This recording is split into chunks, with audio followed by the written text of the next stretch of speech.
Hello and welcome to Coffee with Carey. My coffee is very, very cold. Where is my nice, beautiful weather? I'm in Chicago and we might be getting snow this week. While we're sheltering at home, I wanted to do gardening and all kinds of fun outdoor stuff and bike rides with the dog. I strap her right on my front and we go, and she kind of sways back and forth and makes everybody in their car smile. We haven't made anybody smile with my dog on my bicycle.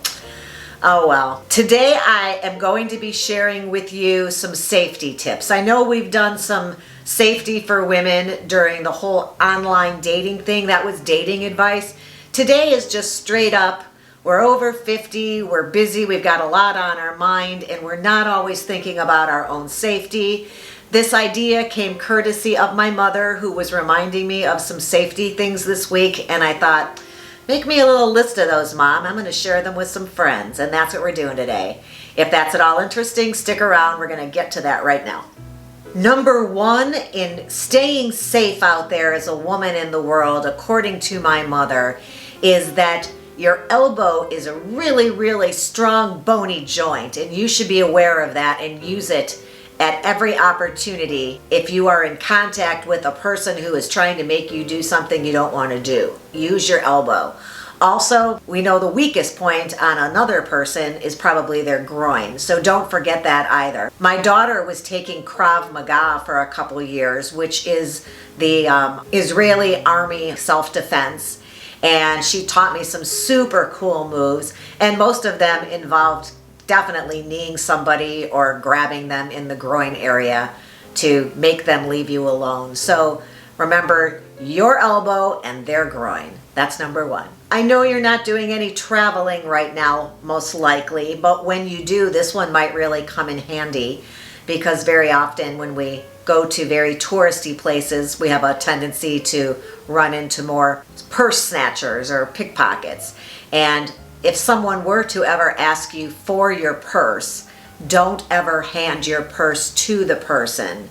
Instead, throw your purse in the opposite direction of where you would like to run to escape, and they will most likely be most interested in your purse and your valuables. And when they go that way, you skedaddle in the opposite direction, run like hell. So purse snatchers, send them off in the wrong direction and run like hell. That's number two. According to my mother, number three would be, if I am ever tossed into a trunk, I am supposed to kick out the back light, which I will be able to see clearly in the dark because there will be some light showing through it. Kick it out with my foot, maneuver myself so that my hand can go out the hole, and wave my hand like crazy. The driver of this vehicle will not be able to see my hand in their mirrors, but anybody who's behind us on the road, hopefully we're in a crowded space and it's not at night and there's people behind us at a red light, will see my waving hand and call the police. So that would be great, because I don't like closed up, I don't like trunks actually. Number four, Mom said that women have a tendency to just sit in their cars, and I've noticed this when I'm waiting for their parking spaces, that they sit in there and return text messages, check their receipt. And she said that's the perfect time. Well, actually, she said to me, what about when you get into your car? I said, well, before I get into my car, I know that I'm supposed to look under it as I approach to make sure nobody's under the car on their tummy, ready to grab my leg. And I know before I unlock my car, I'm supposed to look in the back seat to make sure there's nobody back there before I even open it.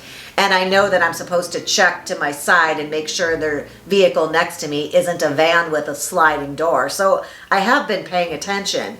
But she said, no, when you get inside, people dilly-dally. And it's a perfect opportunity for somebody to get in on your passenger side, especially if you just loaded groceries and you hit the unlock button that unlocks everything.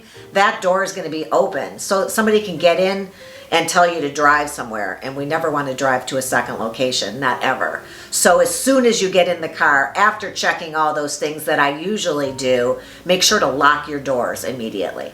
Now there's a part B to that one. If somebody were in the car and you didn't check your back seat, or they slide into the passenger seat and they tell you to drive off, don't. never drive to a second location. Instead, pretend like you're going to drive to a second location, start driving, and then gun the car, floor it, pedal to the metal, and smash it into a post or something that you've already, oh, I forgot to mention, put your seatbelt on first. You have your seatbelt on. Smash into something, your airbag's gonna go off. If they're in the back seat, definitely gun it and hit something really hard. Your airbag is gonna save your life. It'll beat you up like crazy, but you'll be all right, and they could go flying through the windshield. So that's a really good one, Mom. Thanks. The next thing my mother mentioned to me was that as women, we are typically sympathetic to a lot of things that others might not fall prey to. Therefore, some of our major serial killers have known this and used that to their advantage. For instance, I think it was Ted Bundy who used to ask for help with his car to get women to his car, or he pretended to be disabled and he needed some help with his groceries. So don't always be so quick to help out a stranger who could possibly take advantage of your kindness.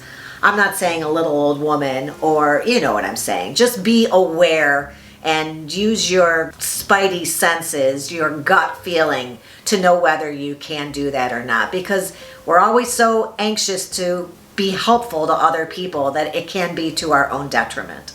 And the next one along the same lines as playing to our sympathies is that if you are ever at home and you hear outside a baby crying, how cruel is this little trick to play on a woman? If you ever hear a baby crying, or for that matter, the other one, I've heard this one, without my mother, I knew the one that you might hear, it sounds like your spigot outside your house is on, and it makes women go outside to turn it off. Or the baby, of course, you're gonna go, who left a baby on my front back porch, and go out there. That's the perfect opportunity to abduct someone. It's just a tape recorder playing a sweet little baby crying. So don't fall for that. Immediately call the police if you hear anything strange outside your house. It could save your life. I'm done with my list of safety tips for now, but my mother told me a joke and said that she thought you would enjoy it, that I should share it with you. I shared it with my daughter. She said, I've heard better. But it's not my joke, it's my mom's joke, and I'm sharing it with you because this video is all from my mother to you, so I should share her joke as well. Two little old women are heading out to pick up some groceries together, and they get into this late model sedan and take off down the road towards the grocery store. They're both so little, they can barely see over the dashboard and the steering wheel, but off they go. They're driving along for a little bit, and they approach a red light. They don't even stop, they don't slow down, they go right through it. The little one in the passenger seat thinks, did we just go through a red light? No. They keep on going. About a mile later, there's a yellow light. They get there, it's red by the time they go through the intersection, and there was no stopping, no slowing down. They just cruised right through it. And she thought, this is crazy. Are we going through red lights, or am I just losing my mind? Well, sure enough, they keep going. There's another third red light, and they just speed right through the intersection, not slowing down at all. Finally, she turns to her friend and she said, Mildred, do you realize that we just went through 3 red lights and never slowed down? Mildred took a second, thought about it, and said, oh crap, am I driving? That's my mother's joke to you. Hope you enjoyed it. Hope it at least made you smile. Thanks for stopping by today. Please do stay safe, not just in all the ways that my mother wanted to share with you, but also make sure that you stay far away from this COVID virus. We don't want nothing to do with that. Please subscribe, hit that ring bell if you'd like to be notified every time I upload a new episode. I will look forward to seeing you next time. And until then, thanks again, and have a good one.